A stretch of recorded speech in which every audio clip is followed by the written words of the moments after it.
Does everybody here know that Stephen Curry literally has a signed LeBron James jersey hanging in his childhood room? He used to idolize LeBron James, probably took a few selfies with LeBron and showed the picture to all his friends. And then, just a couple of years later, Stephen Curry and the Golden State Warriors destroyed LeBron and his Cavaliers, not once, not twice, but 3 times in the finals, and just ripped the soul out of LeBron. Like how Shang Tsung does in Mortal Kombat. In their last finals game they played together, Curry tapped LeBron James on the shoulder and said, "Your soul is mine." Okay, maybe he didn't say that, but you get the point. Anyway, my friends, my family, my people, make sure to smash that like button, subscribe if you're new, and as always, welcome back to Hoop Reports. Guys, how are y'all doing today? I hope today is as good a day for you as it is for me. Even though the Warriors are riddled with injuries, and I keep hearing strange news about the coronavirus situation, I'm in high spirits because I can still watch basketball, and I can still talk to you all about it. Today, I'm going to talk about some crazy times in the past, when young NBA players played against other players who they've been looking up to since they were kids, and totally demolished them. Can you imagine playing against a guy you've looked up to and doing really well? Imagine doing so well that it makes the front page the following day. I wonder how these young cats feel after they've gone up against their idols. Good outcome or bad outcome? Y'all should know by now that one of my favorite players in the NBA is Stephen Curry. He's ridiculously great at what he does and is an absolute beast. I would be ecstatic if I got a chance to do a 3-point shootout with Stephen Curry. I know, that's impossible. And unless a bit of that linsanity rubs off on me, there's no way I'm going to make it to the NBA. So I'll be more than content just being on the same court with Stephen Curry and putting up a few shots in a game of horse. I mean, me and Steph do have a mutual friend in common on Facebook, so maybe I could actually set something up.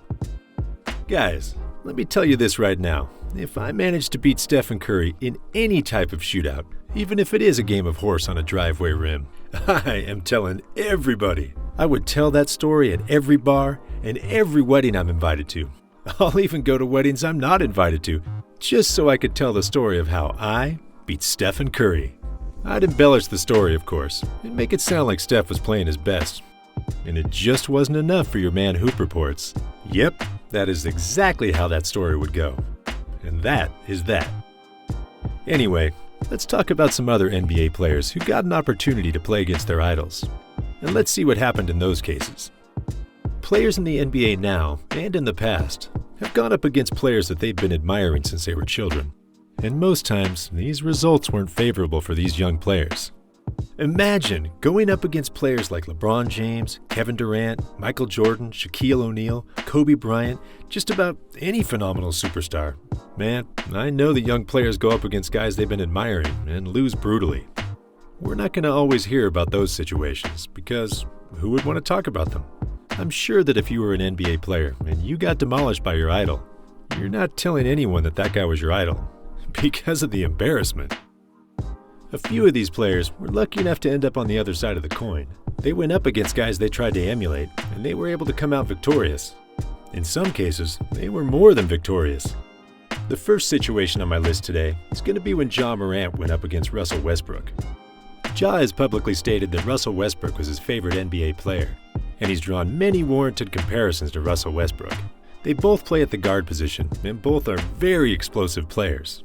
They aren't the best shooters at the point guard position either, and they aren't the biggest point guards in the league. So the comparisons are very warranted.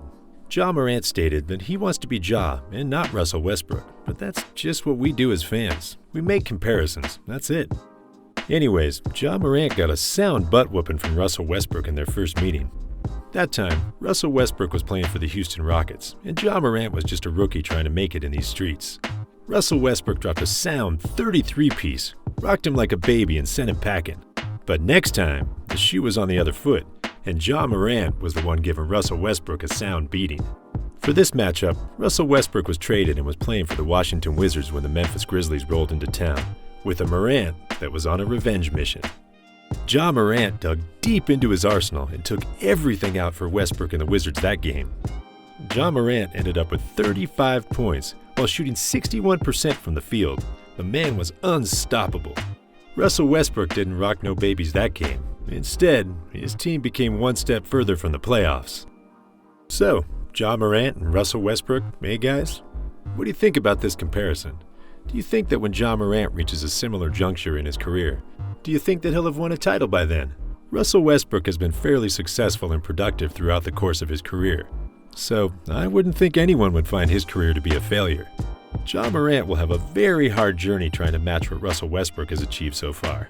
But he is still young, and he's going to have a lot of opportunities ahead of him, so he definitely has a chance. The next NBA player that went up against his idol and did some damage is Michael Jordan. Nah, I don't mean another player went up against Michael Jordan and did some damage. I'm not talking about practice, and I'm not talking about Allen Iverson, so you can stop thinking about that. Michael Jordan, just like every other NBA player, had a player that he admired and was inspired by. That player for Michael Jordan was none other than Dr. J. For those of you who don't know who Dr. J is, go and Google Julius Erving, or go and watch Season 9, Episode 10 of The Office. Julius Erving, aka Dr. J, is one of the greatest players to have ever bounced the rock. Michael Jordan himself said he was inspired by Dr. J because he brought a lot of creativity to basketball. He went on to say that his game wouldn't be what it was if he didn't get a chance to see Julius Erving play. 2 years before Julius Erving retired, Michael Jordan got drafted to the NBA, and in one particular game in his rookie season, Michael Jordan absolutely destroyed Julius Erving. In that game, Michael Jordan played only 38 minutes, but managed to drop 40 points on the Philadelphia 76ers. On the other side of the court, Julius Erving only managed to score 19 points against the Bulls. After that game, Dr. J had to go see a medical doctor because of all the damage he took. Nah, I'm just kidding, guys.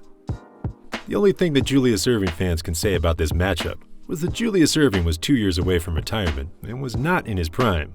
That may be true, but let's not take anything away from Michael Jordan. Scoring 40 points is difficult to do, regardless of who you're facing. The last player on the list that dominated his idol would be Devin Booker. Can you guess who Devin Booker's idol is? Whose game would you say Devin Booker's resembles the most?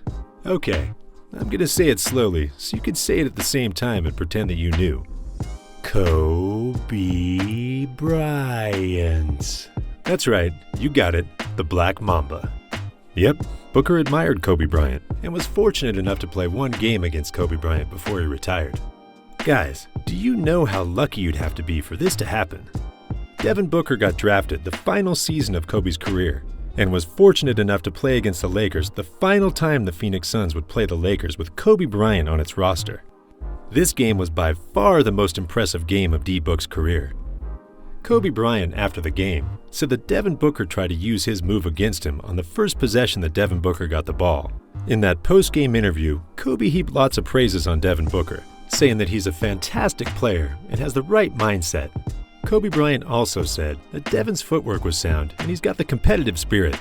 Kobe thought that the next thing to do for Devin Booker was to try and figure out what his game was, and to go out and do it every night, and then make counters of it.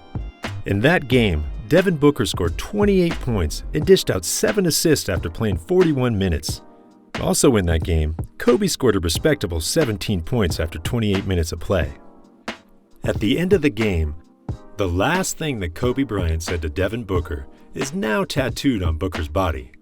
It's the same thing that I'm going to say to all of you, my basketball-watching brothers and sisters. My friends, be legendary, be yourself, guys, but be legendary.